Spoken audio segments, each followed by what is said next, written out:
Dahulu kala, di tanah Pasundan, berdiri sebuah kerajaan besar bernama Pajajaran. Kerajaan ini makmur, rakyatnya hidup damai, dan rajanya dihormati sebagai pemimpin bijaksana. Namun, di balik kemegahan istana, terdapat kisah getir yang kelak melahirkan legenda. Raja Pajajaran memiliki seorang putri tunggal bernama Dewi Kadita. Gadis itu tak hanya cantik, tapi juga berhati lembut. Ia suka menolong rakyat kecil, senyumannya meneduhkan siapapun yang melihatnya. Tak heran, rakyat menaruh kasih sayang luar biasa kepadanya. Bahkan para pangeran dari kerajaan jauh datang melamar. Sayangnya, kecantikan Dewi Kadita menimbulkan iri hati. Di istana, ada seorang selir raja yang penuh ambisi. Ia ingin putrinya sendiri yang kelak menjadi permaisuri dan menguasai tahta Pajajaran. Setiap hari, ia mencari cara untuk menjatuhkan Dewi Kadita. Suatu malam, sang selir menemui seorang dukun sakti yang terkenal menguasai ilmu hitam. Ia berbisik penuh dendam. "Aku ingin Dewi Kadita kehilangan kecantikannya. Buatlah ia menderita, agar rakyat pun tak lagi menyayanginya." Dukun itu melakukan ritual mengerikan. Ia menyalakan dupa hitam, membacakan mantra, memanggil roh jahat dari alam gaib. Angin malam berhembus kencang, petir menyambar, seolah alam pun bergetar mendengar sumpah kutukan itu. Keesokan harinya, Dewi Kadita bangun dengan tubuh penuh luka, bernanah, kulitnya dipenuhi borok, mau busuk menyengat. Rakyat yang tadinya mencintainya kini menjauh, bahkan sang raja, karena hasutan selir, menganggap putrinya membawa kesialan. Dengan hati berat, raja mengusir putri tercinta. "Anakku, maafkan ayah, engkau harus pergi.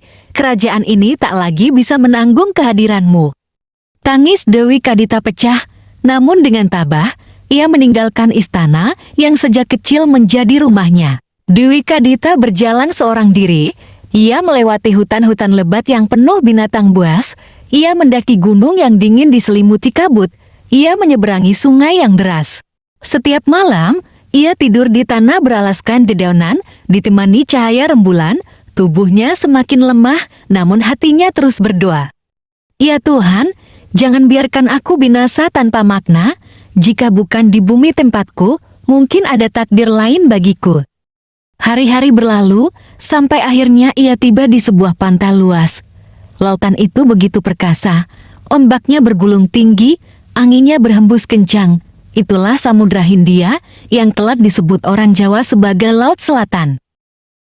Duduk di pasir putih, Dewi Kadita memandang ke arah cakrawala.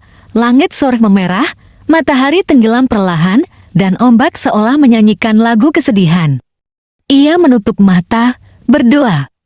"Wahai Yang Maha Kuasa, jika hidupku di dunia manusia penuh derita, maka ambillah aku, berikan aku kehidupan baru, jangan biarkan aku terus terhina."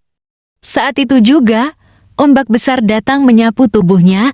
Dewi Kadita terseret ke tengah laut. Namun ia tidak tenggelam, tubuhnya melayang ringan di dalam air, seakan laut memeluknya. Ajaib, semua luka dan borok di tubuhnya hilang, kulitnya kembali halus, wajahnya lebih cantik dari sebelumnya, rambutnya panjang menjuntai bagai ombak hitam berkilau, tubuhnya memancarkan cahaya kebiruan, menyatu dengan lautan. Di dasar laut, terbentang sebuah kerajaan gaib. Istana megah dari mutiara, dindingnya berlapis zamrud, lantainya dari pasir emas. Ikan-ikan besar berenang mengelilingi, dan para makhluk gaib laut bersujud menyambutnya. "Selamat datang, wahai ratu, engkaulah penguasa kami, permaisuri abadi samudra ini." Sejak saat itu, Dewi Kadita bergelar Nyi Roro Kidul, sang ratu Laut Selatan. Ia berkuasa atas ribuan makhluk gaib, dari jin laut, naga raksasa, hingga pasukan gaib yang tak terhitung jumlahi. Kabar tentang Ratu Pantai Selatan sampai ke telinga raja-raja Jawa. Mereka percaya bahwa kekuatan Nyi Roro Kidul mampu menjaga kerajaan, memberi keseimbangan antara dunia manusia dan dunia gaib.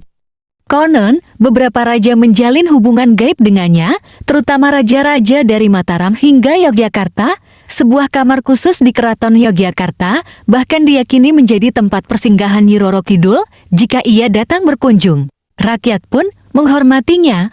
Mereka percaya Siapa yang berlaku sombong di pantai selatan akan ditelan ombak, dan barang siapa memakai pakaian hijau di tepi laut bisa dipanggil menjadi pengikut Ratu Laut untuk selamanya. Hingga kini, ombak besar pantai selatan dipercaya sebagai tanda kekuatan Nyi Roro Kidul. Saat badai datang, banyak yang percaya sang ratu sedang marah. Saat bulan purnama, diyakini ia menampakkan diri sebagai perempuan cantik berbusana kebiruan, duduk di atas ombak sambil menatap pantai. Bagi yang datang dengan hati tulus, ia bisa menjadi pelindung. Tetapi bagi yang berani menantang, ia tak segan mengambil nyawa. Nyi Roro Kidul bukan sekadar legenda, ia adalah lambang kekuatan, keindahan, dan juga misteri. Sebuah kisah yang terus hidup di hati masyarakat Jawa dari generasi ke generasi. Dengan demikian, legenda Nyi Roro Kidul menjadi salah satu cerita rakyat terbesar di Nusantara, kisah seorang putri yang dikutuk, menderita, lalu bangkit menjadi ratu abadi lautan.